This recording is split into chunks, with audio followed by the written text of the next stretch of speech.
Hey there, OPC. Tammy here, and welcome to this month's Tower class. Both armrests are mine. Welcome to OnlinePilatesClasses.com, the most supportive Pilates-loving community across the globe. Enjoy new weekly classes from our amazing teachers. Download the OnlinePilatesClasses.com app today. Heck yeah, both armrests are mine. They're yours too. We work hard here at OPC. We are building muscle, and we need a place to rest. So yes, both armrests. If you were doing 50-minute classes with us last month, we were working on up, and away. We're working on being superhuman as we perfected our up stretch. So that's that great connection, arms, legs, core, back. And now with our both armrests are mine theme this month, we're working on feeling that broad back. Yes, it's still an arm back connection. And it's that feeling that when you're taking up space, you're in control. You're powerful. So today, please have a towel. And if you need a little something extra to sit on or support your lower back while what you would normally do with the tower in the Cadillac, go ahead and grab that. I find for me, a little bit of a riser is very helpful, but maybe you need something thicker or a bolster. That's great. I'm going to be using a box from the reformer. Now, depending on how your machine is set up, you might not even need a box. If you're low to the ground, you won't even need it. But we're going to do our footwork off of the box. So come on over. You can see I have my towel already folded so that I can slide back and forth on this box. If you're doing this on the floor, maybe you want to use gliders or anything that slides for you. My riser, I'm going to sit on because I'd like to find that spot where my hips are not so much lower down than my knees, right? I want that alignment to be just a little bit closer. And come as close to the front edge of your machine as is comfortable. And I want you to place both hands just nice and flat, right against the side of the machine. And when you lengthen the arms, lengthen the spine, press the flat of your hand against the machine, you feel your back expand right away. It's like an instant connection. So let's keep this feet in parallel, and we're going to start our footwork. So think of doing 6 for each of our foot positions, and you'll find you don't need to press down that hard with your feet when you're connected every place else. So you're still active in the fast. Stay here.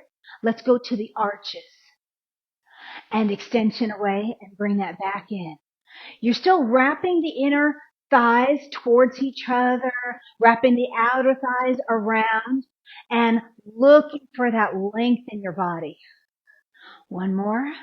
Okay, we're going to change foot positions. We're still in parallel. Keep reaching up. And now, whoops, see, I was pressing down too hard. So I got to go lighter. There it is. And out. It's amazing how when you don't have anything to press on, how much work that is.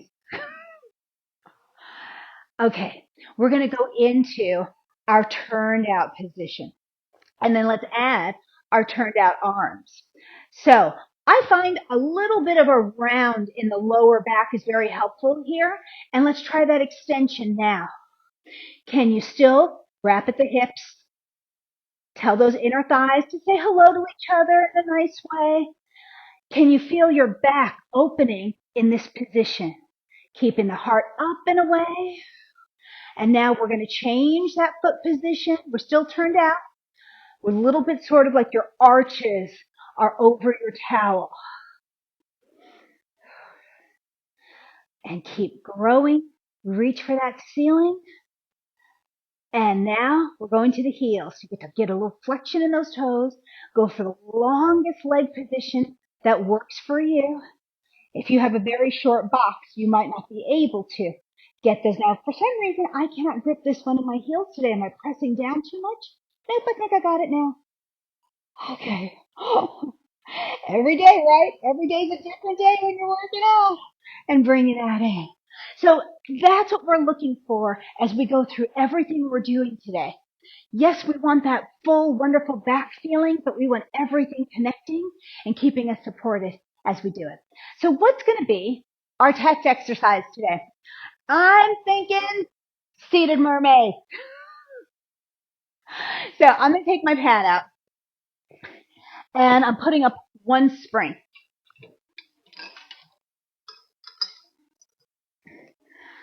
So let's move back a bit because I want you to feel like your arm is slightly just diagonally moving in front of you.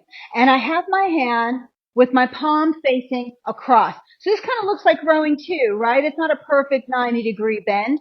And the other hand is in spider fingers on the bed. So let's try just 4 pulls down here. And as you're pulling down, can you feel just the right side from that shoulder blade going all the way down towards your waist, that engage? Now let's flip the hand around like we would for mermaid, for side mermaid here. 4 pulls and see, can you keep that connection? It's a little easier to feel it when your hand is turned the other way, so that's why we start that way. Now, let's take the other free hand and lift it. Now, with the hand that's on the bar, we're going to try and go straight as this arm goes up. And now what we're looking for is what's happening with your thas or your dual thas. Can you keep 2 more, both cheeks on the bed without rolling from side to side to make this happen? Now stay here. That was the 4th one. We're going to try our mermaid. Let's go over and bringing ourselves back up. Same idea. I don't want one cheek lifting over to help us reach. That's not much of a stretch. And we often think of mermaid as just a stretching exercise. It's work. It really is. Okay, let's turn around and see how we're doing on the other side. Take your box with you.